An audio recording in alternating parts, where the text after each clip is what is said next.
Hey everyone, what's up? We're doing another recipe test today. I got a couple of requests to make vegan crab cakes, and there are a lot of recipes out there for these, surprisingly. Most of them use either artichoke hearts or hearts of palm because they shred sort of like real crab meat.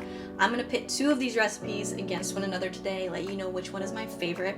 Both of the original recipes are going to be linked down below, and I'm just gonna really quickly show you how I made them. I made the hot for food crab cake recipe first. This one calls for marinated artichoke hearts. So I drained these, I chopped them up really well, combined them with some of the marinade from the jar, some diced celery and shallots, or as Gordon Ramsay says, shallots, a little bit of lemon juice, coconut sugar, and Old Bay seasoning, which I believe is mostly paprika, celery salt, and mustard.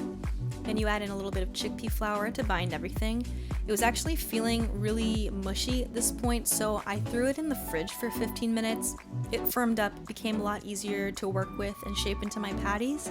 Then I dredged the patties in more chickpea flour, dropped them in some unsweetened almond milk, and coated them with breadcrumbs. And I set these aside in the fridge while I worked on the second recipe. So this recipe is from the Vegan Hugs blog, and it uses chickpeas and hearts of palm in place of crab meat. So you rinse your chickpeas and your hearts of palm and pulse them in a food processor until they're small bits, but you still want to leave a little bit of texture. And you whisk a little bit of the chickpea brine till it's frothy, and to that you add some vegan mayo, lemon juice, vegan Worcestershire sauce, mustard, Old Bay seasoning again, green onions, garlic, some crumbled up sushi nori, or kelp powder if you have it for that ocean flavor. The recipe calls for parsley, but I don't like it, so I subbed in some dried dill. Then I combined that, added in the chickpeas and the hearts of palm, along with some plain breadcrumbs. Then again, I shaped them into patties, coated them directly with breadcrumbs, no dredging necessary for this recipe, and they were ready to cook.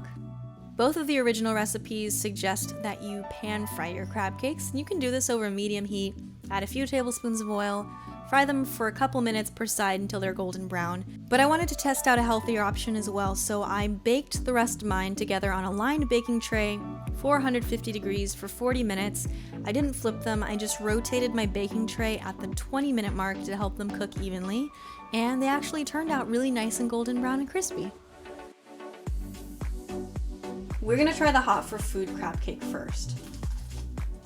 First impression is that these are really good. I would for sure make these again and serve them as an appetizer. If you want something really similar to the real thing, you're probably not gonna fool anyone with these. The most prominent flavor, I think, is the flavor from the marinade. Maybe it would be a little more convincing if you made them with the artichokes that come in water instead of the oil marinade.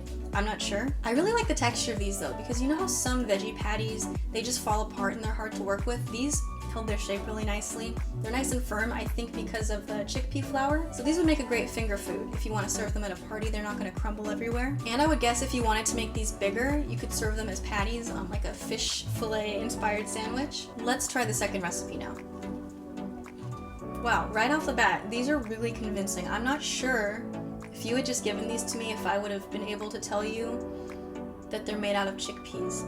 The hot for food ones just taste like artichoke patties, which I think is fine. I love artichokes, but these, they taste like almost like a fish stick that you would get in the frozen section. The nori for sure gives some of that ocean flavor. And something about chickpeas, I don't know what it is, tastes similar to fish, and that's why chickpeas are always used in fake tuna salad. These ones are also a little bit more moist than the artichoke ones, I think because of the mashed chickpeas. My final thoughts, both of these recipes are solid. I would make either of them again. If you are an artichoke fanatic, you're gonna love the hot for food version.